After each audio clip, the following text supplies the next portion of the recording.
आज के आयोजन में आए हुए जो बच्चे हैं, जो नौजवान हैं, जो उनके अभिभावक हैं, जो दूर दूर से आए हुए जो वक्ता हैं और इस गांव के जो बुद्धिजीवी हैं और हमारे जो आयोजक हैं, जो आज का जो आयोजन किया जिन्होंने, उनका मैं आज इस आयोजन में स्वागत करता हूं।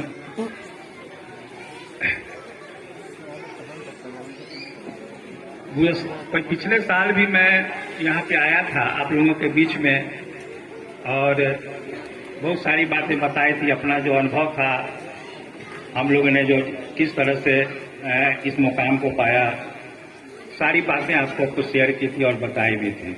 बड़ी खुशी की बात है कि पता चला हमको कि उसको बहुत लोगों ने बहुत बच्चों ने उसको फॉलो किया और अच्छा उसका रिजल्ट भी आया इस बार, जैसा डॉक्टर साहब ने बताया था। और उन्होंने कहा कि आप इस बार भी आइए और बच्चों को बताइए, उनके गार्जियन को बताइए कि किस तरह से एजुकेशन में नाम कमाया जा सकता है, बच्चे जो हैं सो आगे बढ़ सकते हैं। आप लोग को पता होगा कि प्रशासन में हम लोग हैं, काफी मेहनत करना पड़ता है प्रशासन में और प्रत्येक दिन हम लोग का 10 बजे रात तक का जो समय है वो प्रशासन के कामों में सुबह से लेकर लगा रहता है। संडे का दिन ही एक हम लोग को मिलता है जिससे कि हम लोग जो है सो उसमें अपना एंजॉय भी करते हैं, कुछ अपनों से बातचीत करते हैं, दोस्तों से बात करें, कुछ अपने काम को करते हैं। लेकिन बहुत मूल्यवान समय हम लोग के पास है अभी, उसको निकाल करके हम आपके पास हम लोग आते हैं, इसका पूरा एडवांटेज आप लोग को लेना चाहिए। और जो भी बातें हम लोग बताते हैं उसको बिल्कुल कंसंट्रेशन के साथ उसको सुनना है और उस पर बिल्कुल अमल करना है ना। और तभी आप लोग सक्सेस हो सकता है जीवन में, जो आप सक्सेस कर सकते हैं।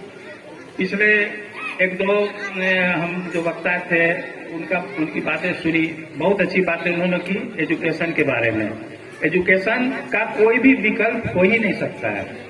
अगर आपको समाज में, आपको देश में कहीं भी नाम कमाना है तो आपको अपने एजुकेशन के ग्राउंड को बिल्कुल मजबूत रखना होगा और वही एक ग्राउंड है जो आपको सफलता के दहलीज तक पहुंचाएगी। आपका एक आइडेंटिफिकेशन होगा, आपकी एक पहचान होगी एजुकेशन के बदौलत ही। कुछ हम बातें बताना चाहते हैं कि आप लोग कैसे सक्सेस करें, कैसे आगे बढ़ें। तो पिछले बार भी हमने बताया था कि अपने जीवन में एक रूटीन को फॉलो कीजिए। एक रूटीन होना चाहिए हमारा कि उस रूटीन के उस रूटीन को हमको फॉलो करना है। रूटीन को जीवन जो को विभाजित किया जाए अगर, तो जीवन हम लोग का 3 है। हमारे बचपन है, जवानी है, बुढ़ापा है, बीच में एक मिडिल एज भी आता है। तो हर एज के लिए एक रूटीन होना चाहिए। जो 1 से लेके जो 30 साल तक के जो लोग हैं वो जो हैं उनका अलग रूटीन हो। 30 साल से जो 50 के हैं वो अलग हो। 50 से जो 60 के हैं उनका अलग रूटीन हो, है ना। 60 के बाद का जो अलग। तो इस रूटीन को बिल्कुल फॉलो करना है। अगर आप इस रूटीन को फॉलो करते हैं तो हमको नहीं लगता है कि कभी आप लोग अनसक्सेस हो सकते हैं, हमेशा सक्सेस होइएगा। लेकिन सबसे इम्पोर्टेंट जो उसमें रूटीन है वो 30 वर्ष तक के लिए है।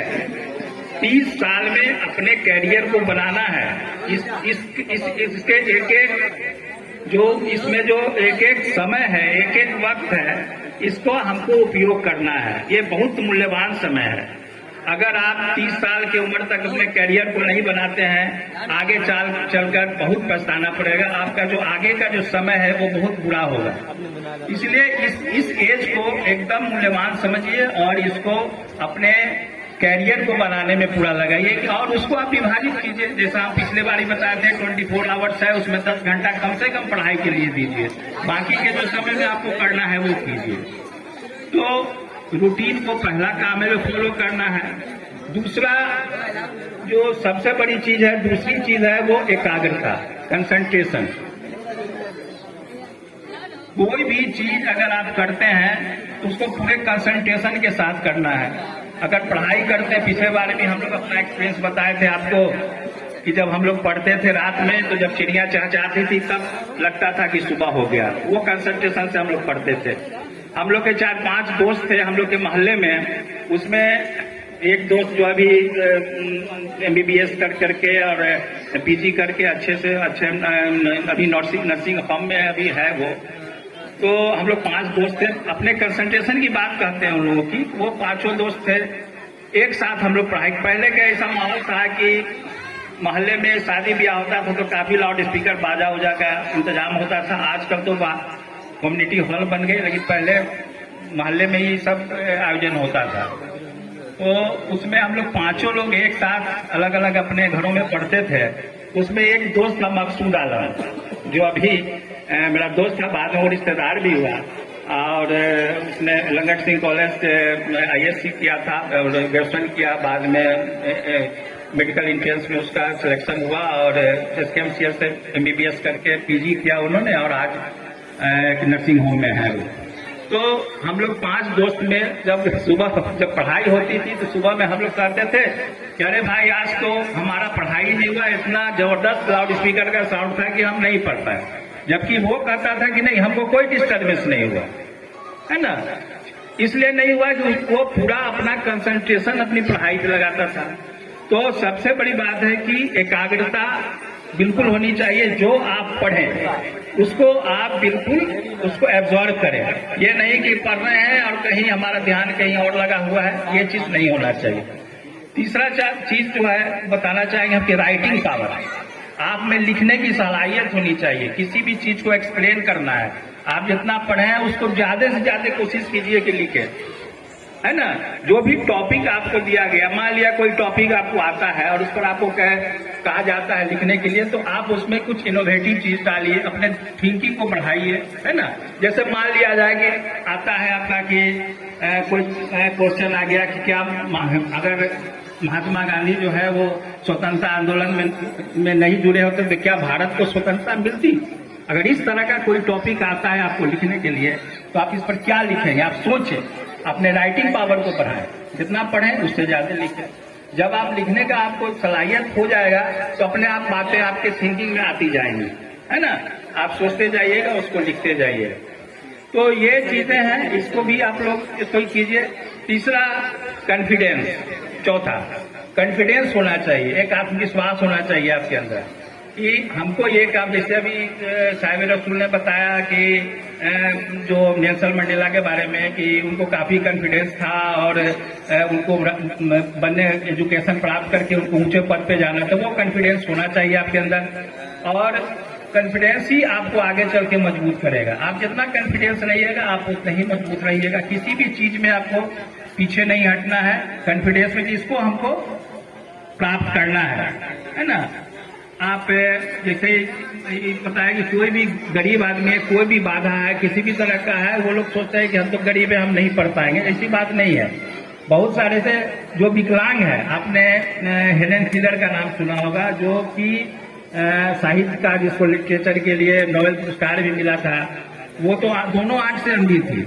उसको तो कुछ भी दिखाई नहीं हेलेन केलर को पड़ता था, लेकिन फिर भी उसने साहित्य का नोबेल पुरस्कार, इतना बड़ा जो इंटरनेशनल पुरस्कार होता है, उसको प्राप्त किया। तो पढ़ाई के लिए कोई भी बाधा नहीं है। अगर आपके अंदर इच्छा शक्ति है, सब कुछ है, तो आप पढ़ सकते हैं, एजुकेशन ले सकते हैं, ऊंचे से ऊंचा ओहदा प्राप्त कर सकते हैं। लेकिन आपके अंदर ये कॉन्फिडेंस होना चाहिए, उसको नहीं डगमगाना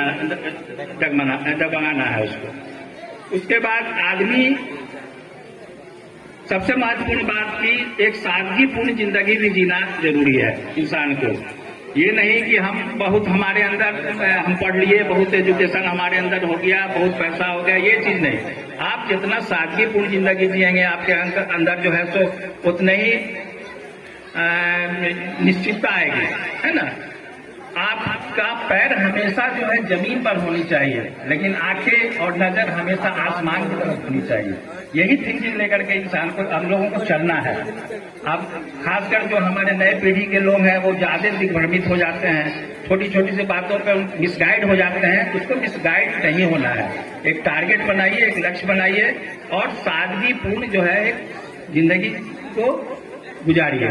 तो ये सब चीजें हैं जो कि आपको, आप में एक विश्वास, एक कॉन्फिडेंस और ये सारी चीजें आपको आएंगी। और ये हमेशा याद रखिए कि एजुकेशन ही आपको महान बनाएगा। बहुत सारी चीजें हैं, पैसा बहुत लोगों के पास आ जाएगा, बहुत कुछ हो जाएगा, लेकिन ये चीजें जो एजुकेशन है इसको प्राप्त करना। आज हमारे जो कम्युनिटी में जो है, मुस्लिम कम्युनिटी में जो पिछली बार भी हम लोग का बीपीएससी का रिजल्ट आया, जो 64th का आया, उसमें हमारे 1400 लड़कों का सिलेक्शन हुआ, जिसमें सिर्फ 82 मुस्लिम लड़कियां हैं। वो भी उसमें सबसे बड़ी खुशी की बात है कि माइनॉरिटीज की 2 लड़कियां, एक डीएसपी बनी और एक हमारी डिप्टी कलेक्टर बनी।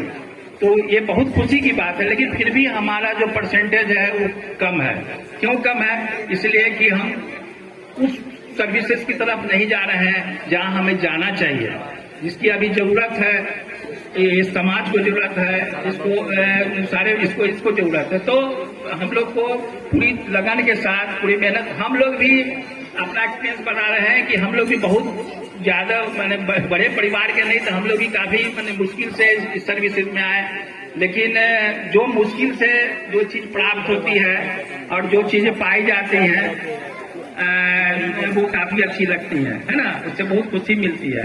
तो अब आप लोग का समय आ गया, तो हम लोग को इस सर्विस से जाना है। कुछ दिन और बचा हुआ है, लेकिन आप लोग को इस जगह को भरना है और आप लोग को उस जगह को भरना है। और तभी भरिएगा जब सिर्फ हम लोग मोटिवेट करते हैं आप लोग को। ठीक है, मोटिवेट करेंगे, लेकिन सारा चीज हम तो अपना जो एक ब्रेन है वो तो आपको हम लोग नहीं दे पाएंगे। वो ब्रेन से आप लोग को खुद काम करना है ना।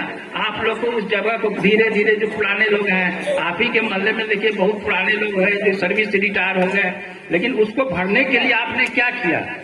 तो उस चीज को भरना है जो खाली हो चुका है, धीरे धीरे खाली होता है। तो आप लोग को उसके लिए मेहनत करना पड़ेगा, आगे आना पड़ेगा, समय देना होगा पढ़ाई के लिए। आज पहले के जमाने में जब हम लोग पढ़ते थे तो कहाँ कोई मोटिवेट करता था? कोई भी मोहल्ले में या कहीं दूर दूर तक कोई एक आध अफसर उस वक्त हुआ करते थे जो जिनके बारे में लोग कहा करते थे कि ये ऑफिसर हुए, ये। आज तो हर कदम पे आप लोग को मोटिवेट करने वाले हैं। इंटरनेट है, यूट्यूब पे, आप यूट्यूब पढ़ करके लोगों ने इस बार बीपीएससी क्वालिफाई किया, यूपीएससी क्वालिफाई किया, यूट्यूब से देख करके। तो आदमी को एक इच्छा शक्ति होना चाहिए, एक दृढ़ संकल्प होना चाहिए। और ये बहाना नहीं कि हमको ये बाधा है, हमको ये दिक्कत है, हम गरीब हैं, हमको पढ़ने का कोई सुविधा नहीं है या कोई जगह नहीं है। तो ये सारे इसमें बहानेबाजी नहीं करना है और मन लगा करके बिल्कुल अच्छी तरह से पढ़ना है। और हमेशा के लिए ये सोचना है कि हमको आगे बढ़ना है, आगे बढ़ना है और आगे बढ़ना है। धन्यवाद, शुक्रिया।